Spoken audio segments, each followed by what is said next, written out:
Hello dear students, आज मैं आपके सामने लेकर आ गया हूँ आईसी का लेक्चर नंबर 4। लास्ट लेक्चर में हम लोगों ने पढ़ा था वोल्टेज सोर्स इन्वर्टर के बारे में। ठीक है, मैंने आपको बताया था कि इन्वर्टर जो है वो सोर्स के आधार पे दो तरह का होता है। एक वह इन्वर्टर जिसमें हम लोग वोल्टेज सोर्स के माध्यम से सप्लाई देते हैं, उसे वोल्टेज सोर्स इन्वर्टर कहते हैं। और एक इन्वर्टर ऐसा जिसमें हम लोग करंट सोर्स के माध्यम से सप्लाई देते हैं, उसे करंट सोर्स इन्वर्टर कहते हैं। ठीक है, तो वोल्टेज सोर्स इन्वर्टर के बारे में हम लोगों ने सब कुछ देखा था लास्ट लेक्चर में। दो प्रकार का मैं बताया था आपको, हाफ ब्रिज VSI और फुल ब्रिज VSI, और सबका हमने सर्किट देखा था। ठीक है, आज हम लोग सीखेंगे करंट सोर्स इन्वर्टर। तो देखिए करंट सोर्स इन्वर्टर क्या होता है। करंट सोर्स इन्वर्टर में एक बात तो समझ लीजिए कि करंट सोर्स इन्वर्टर में जो सप्लाई दी जाती है वो करंट सोर्स के माध्यम से दी जाती है।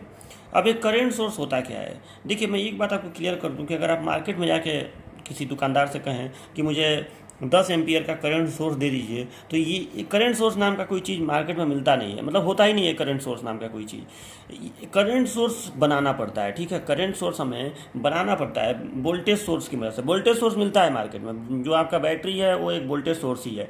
ठीक है, तो देखिए कैसे हम लोग वोल्टेज सोर्स से करंट सोर्स बना सकते हैं, पहले ये समझिए। तो मान लीजिए कि एक वोल्टेज सोर्स है, एक ये वोल्टेज सोर्स है, जैसे बैटरी है। ठीक है, इसके पास कुछ इंटरनल रेजिस्टेंस होगा, अभी छोड़िए, मान लीजिए कि वोल्टेज सोर्स है। इसको हम ऐसे भी दिखा सकते हैं, वोल्टेज सोर्स का ये भी सिंबल होता है। ठीक है, यहाँ प्लस माइनस लिख के यहाँ लिख दिए, मान लो 10 वोल्ट। तो अब ये 10 वोल्ट सप्लाई यहाँ पे देगा, ये 10 वोल्ट सप्लाई यहाँ पे देगा। तो इसका आउटपुट वोल्टेज हमेशा कांस्टेंट होगा। और इसी को अगर हम किसी इन्वर्टर को दे दें, अगर ये 10 वोल्ट DC किसी इन्वर्टर को दे दें, तो उसे हम कहेंगे voltage source inverter. Voltage source inverter में आप लोगों ने एक चीज़ देखा था कि जो आउटपुट वोल्टेज था, आउटपुट वोल्टेज VO, उसका ग्राफ इस तरह से ऐसे आ रहा था। ठीक है, और फुल VSI के केस में इसका जो RMS मान था वो VS के बराबर था, मतलब VO = VS। यानी इससे फर्क नहीं पड़ता था कि लोड कैसा है। इन्वर्टर का जो लोड था, जो वो लोड का नेचर क्या है या लोड कैसा है, रजिस्टिव है, इंडक्टिव है, कितने ओम का है, जो भी है उससे डिपेंड, उसका फ़र्क इस पे हमेशा VO का मान VS के बराबर ही आता था। हाँ, लेकिन लोड का फर्क करंट पे पड़ता था, करंट के शेप पर भी पड़ता था। कभी कभी करंट का शेप ऐसे आता था। ठीक है, इंडक्टिव लोड के लिए करंट का सोर्स आपको याद ही होगा कैसे आता था, इस तरह से करंट का शेप ऐसे आता था। ठीक है, इस तरह से। तो आपको ये सब चीज़ें समझ में आई हैं कि वोल्टेज सोर्स इन्वर्टर में आउटपुट वोल्टेज लोड से इंडिपेंडेंट होता है, मतलब लोड पे डिपेंड नहीं करता है, जबकि आउटपुट करंट डिपेंड करता है लोड पर। ठीक है, जस्ट इसका उल्टा करंट सोर्स इन्वर्टर में होता है। करंट सोर्स इन्वर्टर में हम लोग जो इन्वर्टर को इनपुट करते हैं वो एक फिक्स करंट करते हैं, इसमें हम लोग फिक्स वोल्टेज इनपुट कर रहे हैं, फिक्स DC वोल्टेज, उसमें हम लोग फिक्स DC करंट इन करते हैं। और जो आउटपुट मिलता है उस आउटपुट का हमें करंट जो है उसका RMS मान हमें फिक्स मिलता है। मतलब आउटपुट जो मिलेगा AC, जाहिर सी बात है आउटपुट पे AC करंट मिलेगा, तो AC करंट हमको इस तरह से मिलेगा। जो आउटपुट करंट मिलेगा, मैं आउटपुट करंट की बात कर रहा हूँ, तो वो इस तरह से हमको मिलेगा। लोड कैसा भी हो हमें इसी तरह का आउटपुट करंट मिलेगा। मतलब इसका मान सप्लाई करंट, जो भी हम जितने एम्पियर का हमारा करंट सोर्स होगा उसके बराबर होगा, यानी IO = IS। लेकिन जो आउटपुट वोल्टेज होगा VO, इसका ग्राफ का जो शेप होगा या जो वैल्यू होगा, जो मैग्नीट्यूड होगा, वो सब डिपेंड करेगा लोड के नेचर पे। तो मुझे लग रहा है कि आपको मेन अंतर वोल्टेज सोर्स इन्वर्टर और करंट सोर्स इन्वर्टर में समझ में आ गया होगा कि वोल्टेज सोर्स इन्वर्टर में हम लोग वोल्टेज से सप्लाई देते हैं। ठीक है, और आउटपुट वोल्टेज लोड से इंडिपेंडेंट होता है। ठीक है, लोड का असर नहीं पड़ता है आउटपुट वोल्टेज पर। हाँ, करंट के मैग्नीट्यूड और करंट के शेप पर लोड का असर पड़ता है। करंट सोर्स इन्वर्टर में हम लोग करंट सोर्स से सप्लाई देते हैं, और जो आउटपुट करंट होता है उसका मान लोड से इंडिपेंडेंट होता है। ठीक है, यानी लोड पे निर्भर नहीं करता है। जबकि जो आउटपुट वोल्टेज होता है उसका मान लोड पे डिपेंड करता है, यानी लोड के आधार पे आउटपुट वोल्टेज का शेप निर्धारित होता है। अब देखिए, मैंने आपको पहले ही बताया कि मार्केट में वोल्टेज सोर्स, करंट सोर्स नाम की कोई चीज़ नहीं होती है। ठीक है, आप करंट सोर्स खरीदेंगे तो आपको मिलेगा नहीं। तो करंट सोर्स हम लोग बनाएंगे कैसे, और करंट सोर्स कहते किसे हैं? करंट सोर्स कहते हैं जिसका आउटपुट करंट क्या हो, हमेशा कांस्टेंट हो। तो देखिए हम लोग करते क्या है कि अगर हम एक वोल्टेज सोर्स ले लें, मतलब एक बैटरी ले लें, इस तरह से हम एक बैटरी ले लें, और इसके सीरीज में अगर हम एक लार्ज इंडक्टर ऐसे लगा दें, ठीक है, एक बड़ा सा इंडक्टर लगा दें, तो ये जो सब चीज़ बनेगा, ये जो सर्किट बनेगा, ये करंट सोर्स हो गया। क्योंकि जाहिर सी बात है अगर आप यहाँ पे अलग अलग तरह का लोड लगाएंगे तो भी ये जो इंडक्टर है, इंडक्टर करता क्या है, करंट में होने वाले फ्लक्चुएशन को कम करता है। ठीक है, तो अगर करंट में फ्लक्चुएशन होगा, यहाँ पे करंट में अगर लोड अलग अलग करने पर जाहिर सी बात है करंट में फ्लक्चुएशन होगा तो उस फ्लक्चुएशन को ये कम कर देगा। यानी लगभग कांस्टेंट करंट ही हमेशा, लोड आप कुछ भी रखें यहाँ से कांस्टेंट करंट ही आउटपुट की तरफ जाएगा। तो इसी को अब ये हमने एक इंडक्टर जोड़ के हमने एक करंट सोर्स इसको बना दिया। ठीक है, तो असली में इस तरह से हम लोग वोल्टेज सोर्स में से करंट सोर्स प्राप्त कर सकते हैं। तो ठीक है, अब याद रखिएगा यही हमको लार्ज इंडक्टर लगाना पड़ेगा और इसी को हम लोग अब सप्लाई देंगे। अब इसको हम लोग जोड़ेंगे, इन्वर्टर को देंगे तो वो हमारा कहलाएगा करंट सोर्स इन्वर्टर। तो देखिए इन्वर्टर को कैसे देंगे हम लोग इसको, इसके लिए इन्वर्टर का हम एक सर्किट बनाएंगे। इन्वर्टर का सर्किट हम इस तरह से बनाएंगे कि यहाँ पे एक SCR और यहाँ पे एक ऐसे SCR लगाएंगे। ठीक है, देखिए इसका मैंने सर्किट यहाँ पे बना दिया है। तो एक चीज़ का ध्यान दीजिएगा कि यहाँ पे हम लोग ये करंट सोर्स है, तो करंट सोर्स का करंट फिक्स होता है कि ये इतने एम्पियर का करंट देगा, तो उस करंट को मैंने यहाँ पे IS नाम से लिखा हुआ है। ठीक है, वोल्टेज सोर्स इन्वर्टर में हम लोग वोल्टेज को दिखाते हैं VS नाम से, आप इसको नहीं दिखाएंगे। ठीक है, बस आप यहाँ पे IS लिख के छोड़ देंगे। अच्छा, इस सर्किट को आप चाहें इसको तो आप ऐसे भी बना सकते हैं, मतलब इस चीज़ को अलग सिंबल के रूप में आप ऐसे ही बना सकते हैं कि यहाँ पे ऐसे करके और ऐसे करके और यहाँ पे IS लिख सकते हैं इस तरह से, और फिर यहाँ पे आगे इन्वर्टर का जो भी सर्किट है ऐसे बना सकते हैं। तो ये भी अब रियलिटी में ये बस करंट सोर्स का सिंबल है। करंट सोर्स बनाया कैसे गया है, तो अगर वोल्टेज सोर्स के साइड में सीरीज में एक लार्ज इंडक्टर लगा दिया गया है तो वो करंट सोर्स हो गया, कितने एम्पियर का, तो IS एम्पियर का। तो ये हो गया, ये जो सर्किट मैं बनाया हूँ यही करंट सोर्स इन्वर्टर का सर्किट हो गया है। ठीक है, अब यहाँ ये जो लोड है, इस लोड के अक्रॉस जो वोल्टेज प्राप्त होगा आप जानते हैं कि उसको हम लोग कहेंगे VO। ठीक है, इसमें यहाँ पे हमको AC प्राप्त होगा, इसलिए हम प्लस माइनस यहाँ पे अभी फिलहाल के लिए नहीं लिख रहे हैं। ठीक है, और इसमें जो करंट जाएगा वो IO होगा। ठीक है, तो चलिए अभी मतलब करंट की डायरेक्शन को मैं दिखा नहीं रहा हूँ, तो इसमें जो करंट जाएगा या उससे थोड़ा करंट का डायरेक्शन बदलता रहेगा, एक किसी डायरेक्शन को मैं दिखा ही दे रहा हूँ। तो मान लीजिए यहाँ करंट का डायरेक्शन IO है। ठीक, तो यहाँ मैं ऐसे प्लस माइनस लिख भी दे रहा हूँ। ठीक है, तो ये हो गया आपका ये आउटपुट वोल्टेज, आउटपुट करंट। अच्छा, इन्वर्टर को जो वोल्टेज इन हो रहा है, मतलब इन्वर्टर को जो वोल्टेज इनपुट हो रहा है वो वोल्टेज इस करंट सोर्स के क्रॉस का वोल्टेज होगा। करंट सोर्स का करंट हमेशा फिक्स होता है।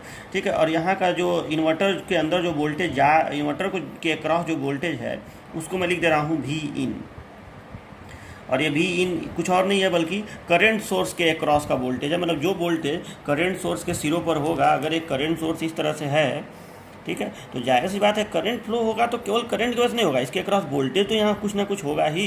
तो इसी वोल्टेज को मैं Vin कह रहा हूँ, जो Vin इसलिए कह रहा हूँ कि इन्वर्टर को मिलने वाला वोल्टेज है, इन्वर्टर का इनपुट वोल्टेज है। ठीक है, तो ये हो गया Vin, यहाँ हो गया VO और ये IO। ठीक है, और ये हो गया IS। ठीक है, चलिए अब हम लोग इसके कार्यप्रणाली को समझते हैं, इसके वर्किंग को समझते हैं कि करंट सोर्स इन्वर्टर कैसे काम करता है। तो सबसे पहले हम लोग रजिस्टिव लोड के लिए समझेंगे कि रजिस्टिव लोड के लिए कैसे ये इन्वर्टर कार्य करता है। तो साथ साथ में ग्राफ भी बनाते चलेंगे। देखिए ग्राफ इसमें कितने का बनेगा, तो इसमें ग्राफ बनेगा 4 चीज़ों का। तो देखिए इसमें ग्राफ बनेगा IS का, IO का, VO का और Vin का। ठीक है, IS करंट सोर्स का जो करंट है, आउटपुट करंट या सोर्स करंट, IO जो यहाँ करंट फ्लो होगा, मान और दिशा दोनों ग्राफ में दिखाएंगे, VO लोड के अक्रॉस वोल्टेज और Vin इन्वर्टर का इनपुट वोल्टेज, यानी करंट सोर्स का आउटपुट वोल्टेज। अब देखिए IS का ग्राफ आपको मालूम है कि ये जो करंट सोर्स है, यहाँ इंडक्टर लगाया गया है, करंट सोर्स है, तो करंट सोर्स का करंट हमेशा नियत होता है। अगर 10 एम्पियर का करंट सोर्स है तो 10 एम्पियर देगा और डायरेक्शन भी हमेशा फिक्स रहेगा, क्योंकि यहाँ बैटरी के एक सीरीज में जोड़ के बनाया गया है तो हमेशा इधर ही से करंट सोर्स का करंट निकलेगा। वैसे भी आपको मालूम है कि करंट सोर्स का सिंबल ऐसे बनाया जाता है, तो उसमें तीर ऐसे दिखाया जाता है, उसी दिशा में हमेशा धारा निकलती है। ठीक है, तो इसमें धारा का दिशा सेम हमेशा समान रहेगा और दिशा भी समान रहेगा, इसलिए इसका ग्राफ जो है एकदम फिक्स ऐसे बनेगा। अब याद रखिएगा वोल्टेज सोर्स मीटर में यहाँ पे VS का ग्राफ बनता था और ऐसे बनता था। ठीक है, VS का मान फिक्स होता था, बैटरी केवल होता था वहाँ पे। तो ये हो गया IS का ग्राफ। अब IO का देखिए इस इन्वर्टर में हम लोग करते क्या हैं कि जितने टाइम पीरियड तक आपको मालूम है कि हमको जो आउटपुट करंट चाहिए वो हमारा AC होगा, और AC में होता है फ्रीक्वेंसी। ठीक, और फ्रीक्वेंसी होता है 1/T।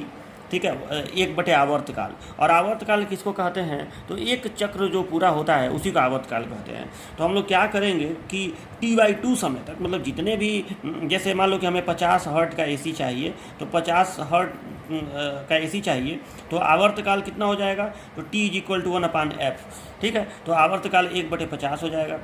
ठीक है, आवर्तकाल, और 1/50 का भी आधा कितना हो जाएगा, 1/100, यानी 1/100 सेकेंड तक हम लोग T1 T2 को ऑन रखेंगे, यानी ट्रिगर करेंगे। यहाँ पे मैंने गेट के लिए ये नहीं बनाया था, हम लोग इसको ट्रिगर करेंगे, क्योंकि ये दोनों फॉरवर्ड, ये सारे के सारे SCR जो हैं फॉरवर्ड बायस में तो रहेंगे ही रहेंगे। ठीक है, कहीं ना कहीं इधर ये प्लस से जुड़े हुए हैं, तो ये, और ये माइनस से जुड़े हुए हैं, तो ये चारों SCR फॉरवर्ड बायस में रहेंगे, बस ट्रिगर करने की देर है, ये ऑन हो जाएंगे। तो हम लोग करेंगे क्या कि T/2 समय तक, यानी 1/100 सेकेंड तक हम लोग T1 T2 को ट्रिगर करके ऑन कर देंगे और T3 T4 को ऑफ रखेंगे। ठीक है, फिर अगले T/2 समय तक T1 T2 को कम्यूटेशन करेंगे और T3 T4 को ऑन कर देंगे।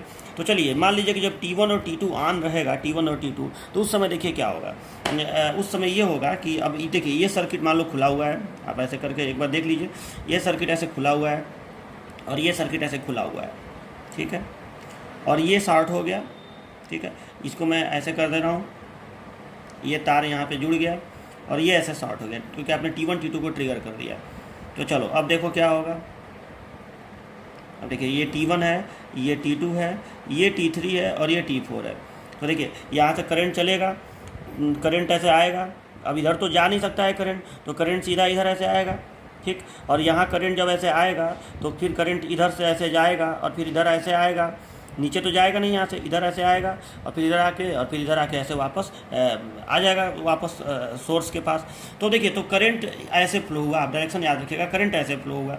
ठीक, और इस करंट का मान क्या होगा, तो इस करंट का मान IS के ही बराबर होगा। जो धारा यहाँ से निकल रहा है वही धारा तो ऐसे फ्लो हो रही है, तो IO = IS होगा। यानी जितना हाइट इस ग्राफ का मैं दिखा रहा हूँ IS के बराबर, उतना ही हाइट का यहाँ भी ग्राफ बनेगा, IO = IS। और ये तब बनेगा जब T1 और T2 ऑन होंगे। चलो ये तो हो गया। अब जरा सा आप T3 T4 को ऑन करिए। मान लीजिए कि अब आप इसका कम्यूटेशन कर दीजिए, इसका कम्यूटेशन कर दीजिए और T3 T4 को ऑन करिए। तो चलो इसको खोल दो और इसको खोल दो और इसको ऐसे कनेक्ट कर दीजिए, इसको ऐसे कनेक्ट कर दीजिए। तो अब देखिए क्या होगा, धारा ऐसे चल रहा है। अब धारा जाहिर सी बात है नीचे नहीं आ पाएगा, यहाँ पे परिपथ खुला हुआ है, तो करंट सीधा इधर जाएगा और करंट इधर ऐसे जाएगा।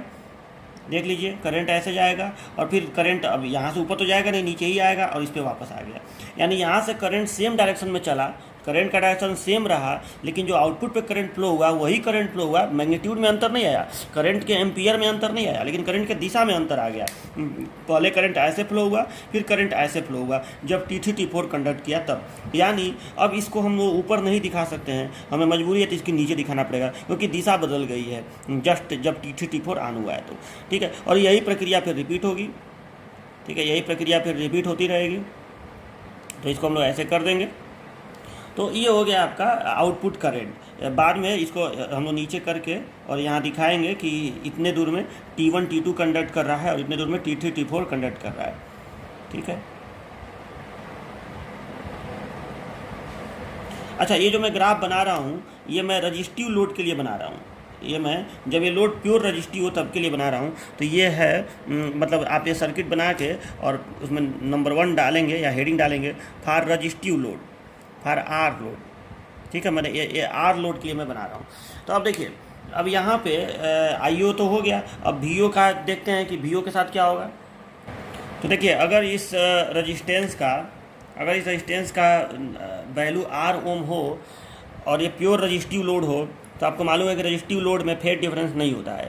तो यहाँ पे ये जो VO होगा ये IO × R होगा, मतलब यहाँ पे जो वोल्टेज आएगा वो IO × R आएगा। जो धारा इसमें बह रही है IS के बराबर है, तो IO × R ये वोल्टेज होगा। तो VO = IO × R और इसमें कोई फेज डिफरेंस नहीं होगा। यानी आप इस IO में R का गुणा होगा, और जो भी आएगा थोड़ा सा अधिक आएगा। मान लो कि ये 5 एम्पियर है और 10 ओम है तो 50 वोल्ट हो गया, 10-50।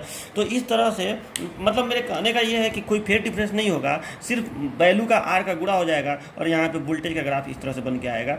इस तरह से, ठीक है। एकदम उसी में फिर जब करंट अपना दिशा चेंज करेगा तो वोल्टेज भी अपना दिशा चेंज कर लेगा, उसी फेज में चला जाएगा निगेटिव में, ठीक है, क्योंकि ये रजिस्टिव लोड है।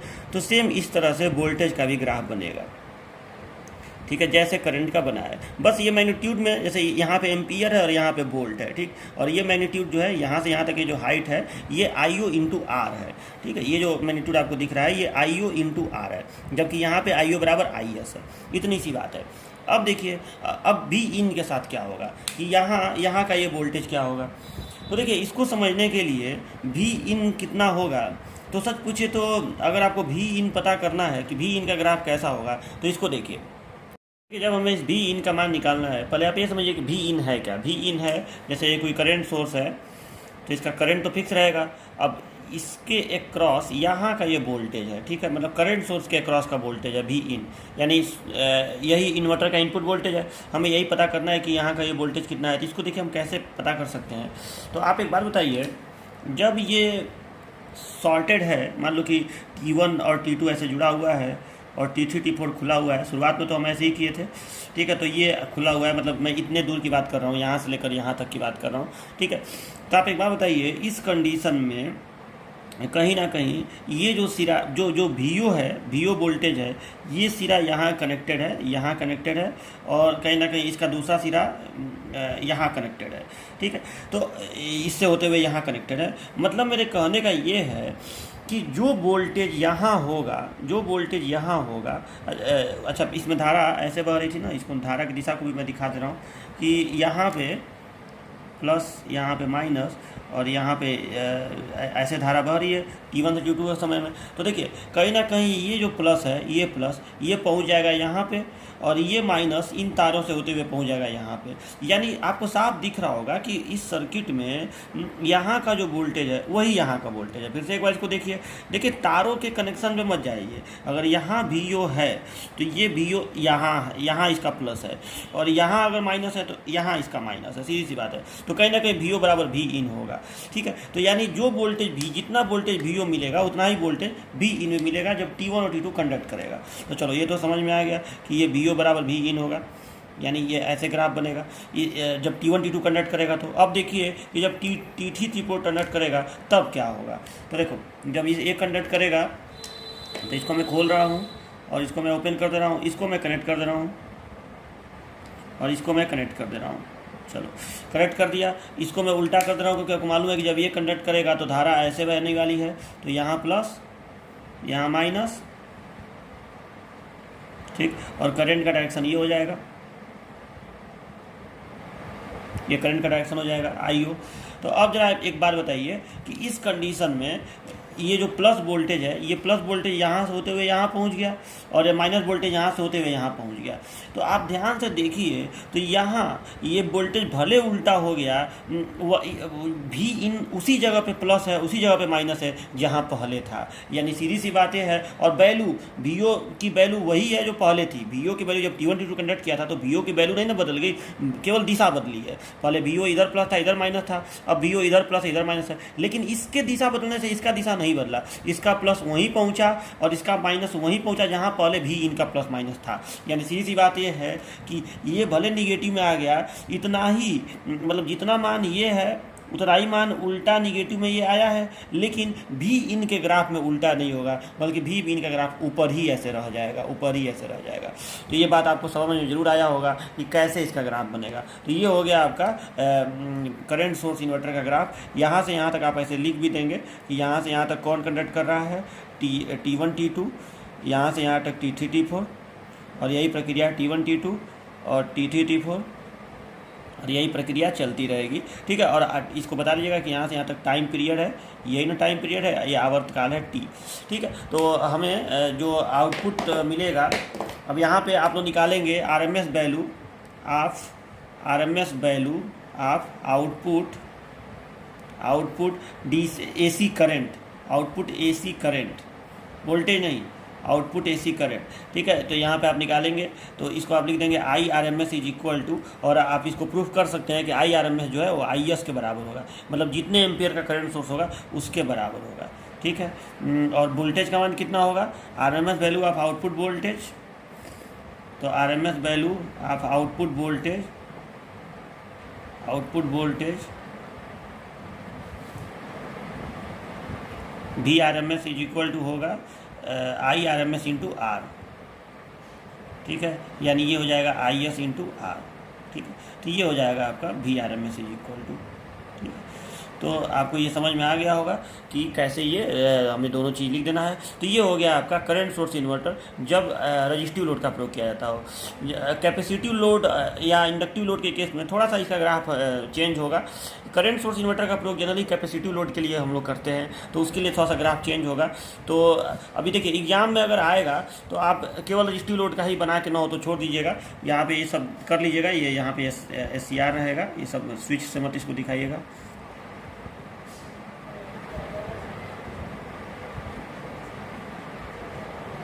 ठीक है, तो ये आप पूरा इसको करंट सोर्स इन्वर्टर का पूरा ये बना लीजिएगा, ठीक है, ओके। अगर कैपेसिटिव लोड पे इस इन्वर्टर का प्रयोग किया जाए, वोल्टेज सोर्स इन्वर्टर का मतलब ये जो लोड है ये कैपेसिटिव हो, करंट सोर्स इन्वर्टर का प्रयोग जनरली हम लोग कैपेसिटिव लोड पे करते हैं। वो आपको समझ में आएगा क्यों करते हैं, क्योंकि इसमें नेचुरल कम्यूटेशन उसकी वजह से प्राप्त होता है, वो आपको बाद में अभी समझ में आएगा। तो देखिए, तो अगर हम लोग कैपेसिटिव लोड पर इसका प्रयोग करें तो देखिए क्या होगा। आपको मालूम है कि कैपेसिटर का जो वोल्टेज होता है, कैपेसिटर का जो करंट होता है वो वोल्टेज से लीड करता है, यानी कैपेसिटर का जो करंट होता है वो वोल्टेज से लीड करता है, यानी हम इसको ऐसे भी कह सकते हैं कैपेसिटर का वोल्टेज करंट से लैग करता है, ठीक है। इसको उल्टा भाषा में ऐसे भी कर सकते हैं। तो अब देखिए, अगर हमें इस वोल्टेज का ग्राफ बनाना है, देखिए ये IS और IO तो सेम बनेगा, चाहे लोड कैपेसिटी हो चाहे जैसा भी हो, ये IS और IO तो सेम बनेगा।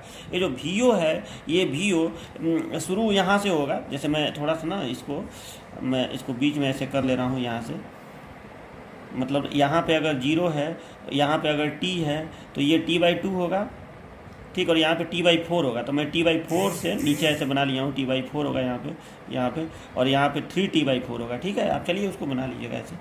तो चलिए यहाँ से इन दोनों से भी आपको दिखाना पड़ेगा, तभी आप कैपेसिटी लोड का ग्राफ बना पाएंगे।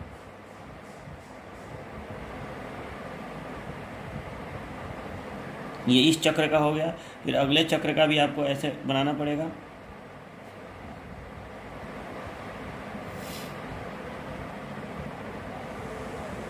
ये सेकेंड चक्र का हो गया, ठीक है। तो अब देखिए, अब यहाँ पे जब लोड कैपेसिटिव होगा तो उस कंडीशन में आप यहाँ T/4 नहीं भी लिखेंगे तो चलेगा, ठीक है। ये T/2 है यहाँ पे। चलो, तो अब देखिए यहाँ पे T है, यहाँ पे 2T है। तो यहाँ पे जब लोड कैपेसिटिव होगा तो जो ये आउटपुट वोल्टेज है VO, ये आउटपुट वोल्टेज यहाँ से देखो, जब वोल्टेज लैग करता है कैपेसिटर के केस में, वोल्टेज करंट लीड करता है यानी वोल्टेज लैग करता है, तो वोल्टेज शुरू यहाँ से होगा। और कैपेसिटर जाहिर सी बात है कैपेसिटिव लोड है तो धीरे धीरे चार्ज होगा, तो ये इस तरह से ऐसे ये जाएगा इसका वोल्टेज मैक्सिमम पे, ठीक है। उसके बाद जब ये करंट निगेटिव में हो जाएगा तो कैपेसिटर डिस्चार्ज होना शुरू करेगा। डिस्चार्जिंग करंट हमेशा मैक्सिमम से मिनिमम पे आता है, तो ये ऐसे आएगा, ठीक है। फिर कैपेसिटर अपोजिट डायरेक्शन में चार्ज होगा, तो ये यहाँ पे आएगा मैक्सिमम पे, और फिर यहाँ से ये जब वोल्टेज फिर उल्टा हो गया तो ये फिर डिस्चार्ज होगा, और फिर यहाँ से ये मैक्सिमम पे जाएगा, ठीक है। और फिर मतलब ये चीज़ ऐसे रिपीट होगा। और ग्राफ को कंटिन्यूस दिखाने के लिए देखो, यहाँ पे एक चक्र पूरा हो रहा है, तो हम लोग कंटिन्यूस ग्राफ दिखाने के लिए इसको यहाँ से नहीं बल्कि यहाँ से शुरू करेंगे ऐसे, ठीक है। तो इस तरह से VO का ग्राफ बनेगा, ठीक है। और Vin का ग्राफ कैसे बनेगा, तो देखिए Vin का ग्राफ कैसे बनेगा, तो Vin का ग्राफ इस तरह से बनेगा। देखिए, जब Vin का ग्राफ बनाने के लिए सबसे पहले तो आप यहाँ पे ये देखिए कि जब T1 और T2 ऑन हो रहे हैं तो धारा का प्रवाह इस तरह से ऐसे हो रहा है, ठीक है। जब T1 और T2 ये खुला रह रहा है, T3 T4, तो धारा का प्रवाह इस तरह से ऐसे हो रहा है, और यहाँ प्लस आ रहा है, यहाँ माइनस आ रहा है। ग्राफ यहाँ से शुरू हो रहा है, ठीक है। अगर यहाँ पे कैपेसिटिव लोड है तो धीरे धीरे कैपेसिटर चार्ज होगा, मैंने शुरुआत यहाँ से होगा और धीरे धीरे चार्ज होकर यहाँ पे पहुँच जाएगा, ठीक है। उसके बाद जब T3 T4 ऑन हो रहा है, जब ये ऑन हो रहा है ऐसे, और सपोज दैट ये ओपन हो गया, इसको मैं ओपन दिखा भी दे रहा हूँ, तो ये अगर ओपन हो गया इस तरह से, तो उस कंडीशन में हो क्या रहा है कि ये जो माइनस वोल्टेज है ये कहीं ना कहीं यहाँ पहुँच गया। माइनस वोल्टेज यहाँ पे SCR है, तो SCR के इस सिरे पे वोल्टेज माइनस हो गया और यहाँ इस सिरे पे वोल्टेज प्लस है, मतलब इस पॉइंट के बीच में ऊपर माइनस वोल्टेज नीचे प्लस वोल्टेज, और यही माइनस वोल्टेज यहाँ भी पहुँच रहा है। और उसी तरह से देखिए तो यहाँ ये माइनस वोल्टेज यहाँ है, यहाँ पे माइनस वोल्टेज है, और ये प्लस वोल्टेज यहाँ ये माइनस वोल्टेज है, ठीक है, इस एस सी आर के सिरे पे, और ये प्लस वोल्टेज ये चूँकि ऑन हो चुका है तो ये प्लस वोल्टेज यहाँ पहुँच गया और ये प्लस वोल्टेज यहाँ भी पहुँचा। ठीक है, तो इस कंडीशन में यहाँ देखिए तो यहाँ पे ये जो माइनस वोल्टेज है यहाँ पहुँचा, प्लस वोल्टेज यहाँ पहुँचा, और ये दोनों एस सी आर को भी रिवर्स बायस प्राप्त हुआ। क्यों रिवर्स बायस प्राप्त हुआ? क्योंकि यहाँ ये जो एस सी आर है उसके एनोड को मिला माइनस, और यहाँ जो ये एस सी आर है इसके एनोड को मिला माइनस, और इसको भी एनोड को मिला माइनस, और इसके कैथोड को यहाँ से मिल रहा है, देखिए यहाँ से मिल रहा है प्लस। ठीक है, यहाँ से मिल रहा है प्लस। तो इस कंडीशन में ये दोनों एस सी आर जो हैं वो रिवर्स बायस में आ जाएंगे। इसी को हम लोग कहते हैं नेचुरल कम्यूटेशन, यानी जैसे ही आप T3 और T4 को ऑन कर रहे हैं ऑटोमेटिक T1 T2 ऑफ हो जा रहा है। इसीलिए कैपेसिटी लोड प्रयोग करने का यही फायदा है कि यहाँ पे एस सी आर का नेचुरल कम्यूटेशन हो जा रहा है, और जब ये नेचुरल कम्यूटेशन हो जाएगा तो इस तरह से ये जो कैपेसिटर है वो ऐसे डिस्चार्ज होगा, ऐसे इस रास्ते से होते हुए ऐसे डिस्चार्ज होगा। तो अब धारा की दिशा तो उल्टी हो गई, पहले धारा ऐसे बहा था, अब धारा ऐसे फ्लो होगा। इसीलिए यहाँ पे देखिए, यहाँ पे करंट का डायरेक्शन को निगेटिव में दिखाया गया है। ठीक है, करंट का डायरेक्शन उल्टा हो गया, और वीओ का जो डायरेक्शन है, वीओ यहाँ पे प्लस था, यहाँ माइनस था, तो करंट जब उल्टा फ्लो होने लगा तो पहले ये वीओ कम खत्म होगा, रहेगा अभी इधर ही प्लस इधर ही माइनस, लेकिन धीरे धीरे डाउन होगा। तो वही ये दिखाया गया है कि है अभी प्लस में, लेकिन धीरे धीरे जीरो पे आएगा। अब भी इन का ग्राफ हमें बनाना है, तो देखिए भी इन का ग्राफ जब शुरुआत में ये प्लस हो रहा था और ये माइनस हो रहा था, ये आपस में ऑन था, ये ऑन था T1 T2, ये T1 T2 ऑन था और ये ऑफ था। तो उस कंडीशन में ये वोल्टेज इंक्रीज कर रहा था वीओ, और जब ये इंक्रीज कर रहा था तो जैसे जैसे ये वीओ इंक्रीज करेगा यहाँ प्लस और यहाँ माइनस होते हुए ये भी इन भी सेम उसी तरीके से इंक्रीज करेगा। यानी सीधी सी बात है कि वीओ बराबर भी इन होगा, तो सेम यही ग्राफ यहाँ पे प्राप्त होगा। स्टार्टिंग कंडीशन में जब T1 और T2 ऑन हो रहा था तो जितना वोल्टेज यहाँ अगर प्लस धीरे धीरे आता जाएगा, कैपेसिटर चार्ज होता जाएगा, तो वही वोल्टेज तो यहाँ का वोल्टेज है और वही माइनस वोल्टेज तो यहाँ पे आया, तो ये वोल्टेज ऐसे बढ़ता जाएगा। लेकिन जब ये अचानक ऐसे ऑन होगा और ये ऑफ होगा तो उस कंडीशन में T1 और T2 का नेचुरल कम्यूटेशन होगा। ठीक है, और ये ऑफ हो जाएंगे ऑटोमेटिक, और रिवर्स बायस की वजह से, इसी रिवर्स बायस की वजह से ऑफ हुआ है बताया हूँ। और ठीक है, और ये माइनस वोल्टेज यहाँ पहुँच गया और ये प्लस वोल्टेज यहाँ आ गया, यानी भी इनका जो वोल्टेज है वो उल्टा हो गया, यहाँ माइनस हो गया, यहाँ प्लस हो गया। ठीक है, तो इसको जस्ट हम नीचे यहाँ पे दिखाएंगे। ठीक, और ये वोल्टेज अब जो भी इनका मान है ये धीरे धीरे, ये माइनस और प्लस वाला जो वोल्टेज है ये धीरे धीरे डाउन हो रहा है। क्यों डाउन हो रहा है? क्योंकि ये प्लस और माइनस वाला वोल्टेज धीरे धीरे कैपेसिटर डिस्चार्ज हो रहा है, यानी ये खत्म हो रहा है। तो ये जब खत्म होगा तो ये ऐसे खत्म हो रहा है, यहाँ पे जीरो आया। ठीक है, ये प्लस और माइनस, क्योंकि धारा तो अब ऐसे बह रही है ना, ऐसे। ठीक है, तो जब धारा ऐसे बहेगी तो धारा जिधर आती है, कैपेसिटर के जिस प्लेट पर करंट आता है वही प्लेट जो है धीरे धीरे प्लस होता है। लेकिन पहले तो ये खत्म होगा ना, ये जो वोल्टेज यहाँ पे पहले से है वो खत्म होगा, तो वही वोल्टेज यहाँ पे खत्म हुआ तब तो ये प्लस होगा, इधर का माइनस होगा, तो यहाँ का वोल्टेज पहले खत्म होगा, और जब यहाँ का वोल्टेज खत्म होगा तो धीरे धीरे यहाँ का भी वोल्टेज, जो उल्टा वाला वोल्टेज भी इन आया वो खत्म होगा, तो ये वोल्टेज भी ऐसे डाउन होगा और ये ऐसे खत्म हो जाएगा। ठीक है, और उसके बाद होगा क्या कि कैपेसिटर अब इधर प्लस होगा और इधर माइनस होगा। ठीक है, इधर प्लस होगा इधर माइनस होगा, क्योंकि धारा इधर से ऐसे आ रही थी तो कैपेसिटर इधर से ऐसे चार्ज होने लगेगा, और जब कैपेसिटर इधर से ऐसे चार्ज होने लगेगा, जब कैपेसिटर इधर से ऐसे चार्ज होने लगेगा तो उस कंडीशन में अब देखिए क्या होगा कि यहाँ का वोल्टेज, जब यहाँ वोल्टेज प्लस आएगा और यहाँ वोल्टेज माइनस आएगा तो ये कहीं ना कहीं भी इन भी यहाँ प्लस होने लगेगा और यहाँ माइनस होने लगेगा। तो देखिए अब क्या होगा कि यहाँ पे करंट अभी भी उल्टे डायरेक्शन में ही बह रहा है, और ये वोल्टेज जो है वीओ जो वोल्टेज है वो निगेटिव डायरेक्शन में आ रहा है यहाँ पे प्लस, लेकिन अब भी इन जो है वो पॉजिटिव डायरेक्शन में ऐसे इंक्रीज करेगा और ये मैक्सिमम पे पहुँच जाएगा। ठीक है, ऐसे एक चक्र यहाँ पे पूरा हुआ, और फिर ये वोल्टेज यहाँ पे जब अब फिर से T1 और T2 को हम ट्रिगर करेंगे तो फिर T3 और T4 का नेचुरल कम्यूटेशन हो जाएगा। ठीक है, और यहाँ पे वोल्टेज जीरो हो जाएगा। तो देखिए अब ये शुरुआत यहाँ से ये ग्राफ कर रहा है। ठीक है, फिर से हम इसको अगले चक्र में हम इसको ऐसे बनाएंगे। ठीक है, तो इसीलिए हम इस ग्राफ को नीचे से ऐसे शुरुआत करेंगे, इस तरह से ये ग्राफ आपका बनता जाएगा। ठीक है, इस तरह से ये ग्राफ इस तरह से ऐसे बनता जाएगा। तो ये होता है आपका भी इन का ग्राफ। ठीक है, तो ये हो गया। इस ग्राफ से आपको एक चीज़ और दिख रहा होगा कि यहाँ पे वीओ निगेटिव है और यहाँ पे आईओ पॉजिटिव है, तो इतने दूर में इतने दूर में सोर्स से लोड से सोर्स को पावर डिलीवर होगा, क्योंकि पावर निगेटिव है, यहाँ पे दोनों पॉजिटिव है, तो यहाँ पे सोर्स से लोड को पावर डिलीवर होगा। यहाँ पे ये निगेटिव है, ये पॉजिटिव है, तो फिर सोर्स से लोड को लोड से सोर्स को पावर डिलीवर होगा, और यहाँ पे दोनों निगेटिव है यानी पावर प्लस हो गया, यानी सोर्स से लोड को पावर डिलीवर होगा। ठीक है, तो ये याद रखिएगा। कंडक्ट कौन कौन कर रहा है, तो यहाँ से यहाँ तक देखो, शुरुआत यहाँ से हुआ है, तो यहाँ इतने दूर में T1 T2 कंडक्ट कर रहा है इसमें, और ठीक है, चलो इसको भी पहले लिख लो। फिर इतने दूर में कौन कंडक्ट कर रहा है, T3 T4, ठीक है, T3 T4 इतने दूर में कंडक्ट कर रहा है, और T1 T2 का नेचुरल कम्युटेशन हो जा रहा है। और फिर यहाँ पे कौन कंडक्ट कर रहा है, तो इस पीरियड में कंडक्ट कर रहा है T1 T2, ठीक है, और फिर यहाँ पे कौन कंडक्ट कर रहा है T3 T4, तो यहाँ पे शुरुआत में भी लिखाएगा T3 T4, तो देखिए T3 T4 T1 T2, T3 T4 T1 T2, T3 T4 T1 T2, ऐसे आपका इसमें कंडक्शन होता है। ठीक है, तो ये आप लोग पूरा डायग्राम बना लीजिएगा, ये कैपेसिटिव लोड के लिए हो गया। ठीक है, इसको आप पूरा ऐसे रखिएगा, इस तरह से पूरा बना लीजिएगा। दोनों का कंपेरिजन करना है BSI और CSI का, तो सबसे पहले इसमें लिखिएगा कि इसमें हम लोग वोल्टेज सोर्स के द्वारा इन्वर्टर को सप्लाई देते हैं, इसमें हम लोग करंट सोर्स के द्वारा इन्वर्टर को सप्लाई देते हैं। ठीक है, इसमें लिखिएगा कि इसमें आउटपुट वोल्टेज का मान लोड्स पे निर्भर नहीं करता है। इसमें लिखिएगा कि इसमें आउटपुट करंट का मान लोड पर निर्भर नहीं करता है। इसमें लिखिएगा कि इसमें आउटपुट करंट का मान लोड पर निर्भर करता है। इसमें आउटपुट वोल्टेज का मान लोड पर निर्भर करता है। ठीक है, इसमें चौथा लिखिएगा कि वोल्टेज सोर्स इन्वर्टर में फीडबैक डायोड की आवश्यकता, इसमें फीडबैक डायोड की आवश्यकता होती है, इसमें फीडबैक डायोड की आवश्यकता नहीं होती है। जैसे आपको याद होगा कि इसमें BSI में हम लोग जो भी SCR लगाते थे, उसके पैरेलल में एक ऐसे एंटी पैरेलल में एक डायोड जोड़ते थे, वो इंडक्टर को शॉर्ट करने के लिए। ठीक है, तो इसमें उसको फीडबैक डायोड बोलते हैं। इसमें फीडबैक डायोड की आवश्यकता होती है, इसमें फीडबैक डायोड की आवश्यकता नहीं होती है। ओके, और पाँचवा और लास्ट अंतर लिखिएगा कि इसमें फोर्स्ड कम्यूटेशन का प्रयोग होता है, इसमें नेचुरल कम्यूटेशन का प्रयोग होता है। ठीक है, तो इस तरह से आप सारे अंतर इसमें लिख लीजिएगा। फिर से एक बार देख लीजिए। सबसे इसमें वोल्टेज सोर्स का प्रयोग, इसमें करंट सोर्स का प्रयोग। BSI में दूसरा अंतर क्या बताया हूँ कि इसमें आउटपुट वोल्टेज लोड पर डिपेंड नहीं करता है, इसमें आउटपुट करंट लोड पर डिपेंड नहीं करता है। इसमें आउटपुट करंट लोड पर डिपेंड करता है, इसमें आउटपुट वोल्टेज लोड पर डिपेंड करता है।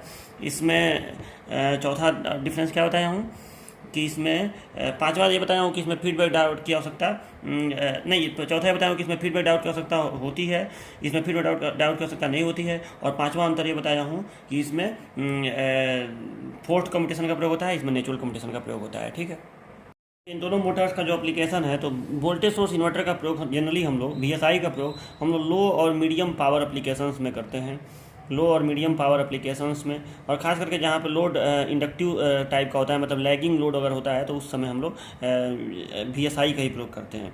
हाई पावर एप्लीकेशंस में जनरली CSI का प्रयोग किया जाता है, जहाँ पे लीडिंग टाइप का लोड हो, मतलब कैपेसिटिव लोड हो।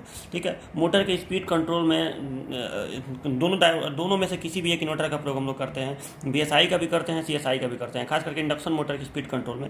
तो आपको जब आप मशीन सेकंड पढ़ेंगे तो आपको समझ में आएगा कि कब BSI का प्रयोग करेंगे, कब CSI का प्रयोग करेंगे। दोनों से अलग अलग तरह के स्पीड कंट्रोल प्राप्त होते हैं, मतलब दोनों इन्वर्टर्स का प्रयोग स्पीड कंट्रोल में हम लोग करते हैं। फिर डोमेस्टिक पावर सप्लाई में भी हम लोग करते हैं, लेकिन generally low and medium power applications में हम लोग BSI का प्रयोग करते हैं, और हाई पावर एप्लीकेशंस में हम लोग CSI का प्रयोग करते हैं। ठीक है, तो ये आप लोग एप्लीकेशन में लिख लीजिएगा। चलिए, तो अब मिलते हैं नेक्स्ट वीडियो में, तब तक के लिए बाय बाय।